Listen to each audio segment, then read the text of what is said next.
It's my feel-good breakfast show. Oh, yes, and welcome back. This is your Feel Good Breakfast Show, and let's get the show on the road with some interesting conversation. And with that, we're going to bring in our professional gamer and tech enthusiast, Hinds, and he's no stranger to the couch and the gaming world. And this time, he's here to chat about the most noteworthy Olympics-inspired video games that have produced and have been produced in the past.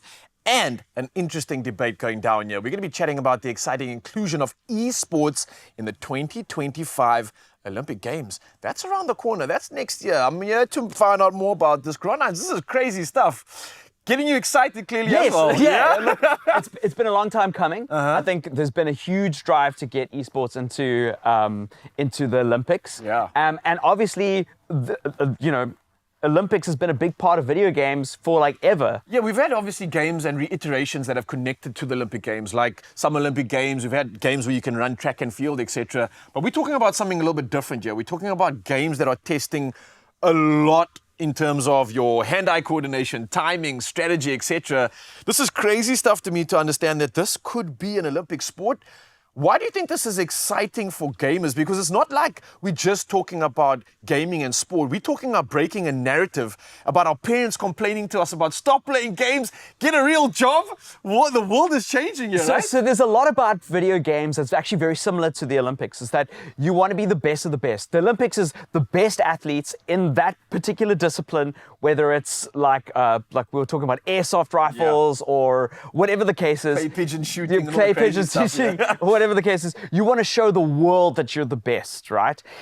Video games are the brand new competitive. I say brand new. They've been around since our time, since the 50s actually, in essence. And they started off for the most part like Pong as competitive games. You are competing with somebody. So now not only do we have like the arcades where who's trying to get the best score, that's who the best person was. Then it became online, right? Or your group of friends who can get the high score in Tony Hawk. Then it was like online, who's going to be the best in the world at Call of Duty. Now it's like, wait, who's going to be in the best on the main stage representing their country in a particular game?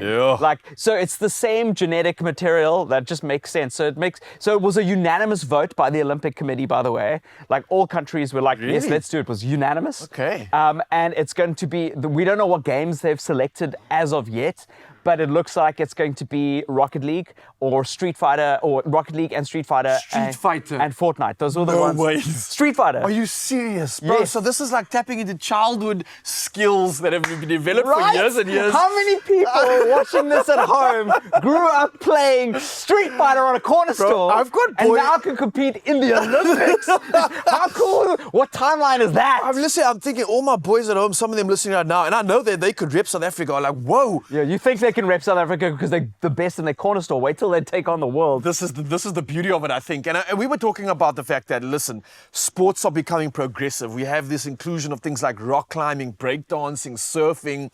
I love what's happening now. I love the fact that they are including all these new age things that are testing us, that are relevant, that everybody actually knows about. You ask yourself, why has it taken so long to actually make this happen, right? Yes, I think it's because there's a big stigma, firstly, around video games. Yes, people don't take video games seriously because it says the word games in it, yes. Right? It's taken a long time for people to see the competitive prowess, people earning millions of dollars in big private tournaments, realizing, oh, wait, hold on, this is actually like a legitimate thing. And the second thing, and I think this is going to be a lot of people at home shaking their heads right now, but I'll shake my head to you. The whole idea that it's not a physical sport, because a lot of the Olympics is, especially the Greek Olympics, right, is the heritage there is in physical prowess, and the word athlete is linked directly to how athletically, physically you are, not how competitive you are.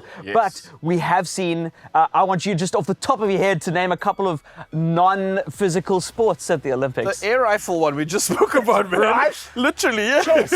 Chess is out there. Yeah, archery maybe, although you are still kind of extending your arm a little bit. So there's I think you still got to be fit to be an archer. Yeah, but that is so true, man. I didn't think about that. You're 100% right. And that begs the question of why are we still including sports like that in traditional Olympics, and why are we not getting rid of some other sports to make way for this much needed, much anticipated a world, I think, that a lot of people live in that we now no longer can deny. Yeah, there's another problem that's come in, and this is the third one. This is mostly from a gamer's perspective, is that what games do you actually choose? Because there's so many, and all of these games aren't just like football or basketball. That's kind of like, basketball doesn't belong to anybody. These games are owned by private companies. So that becomes like another thing. So now all these private companies are competing. Who has the rights to it? Yeah, who has the rights to it? Those games might not be around in a couple of years' time. Why a particular publisher and not a publisher? So that becomes a really difficult, nuanced discussion that needs to happen. Do you create your own games that the Olympic Games can do, so that those are like open source titles? That to me is a more interesting discussion, and I think is a bigger step in the way. But here it is. So it's 2025, right? Yeah. So it's going to be at the Saudi Arabian Esports Olympics. So what they're doing is they're setting up an Olympics right now just for esports, and that's happening in Saudi Arabia next year, right? With the Olympic Committee. So the IOC are commissioned. Yeah, it's happening. They got the sign in for it. Very exciting. Whether it gets dovetailed and roped into what we see as like the Summer Olympics or whatever is going to be a completely different thing. But I honestly think that the future of this is going to lie in open source titles that maybe the Olympic Committee will help develop, that harness the skills of hand-eye coordination and teamwork and, those things, and have a bouquet of that. And I think that's going to be where the future is. It needs to be accessible, and it needs to be able to be played by most people for free around the world. Yeah, this is absolutely exciting stuff. I can't believe we're living in this world right now, but it is happening. In less than a year's time, esports will be making its way to the Olympics. It's a special Olympics sanctioned just for the occasion. And I think all the kids out there are starting to tell Mom, I need to go train now. I'm not just playing games. I need colors and varsity. Let's go. Let's train your belly. Let's head to the kitchen and let's fill it up with some good stuff.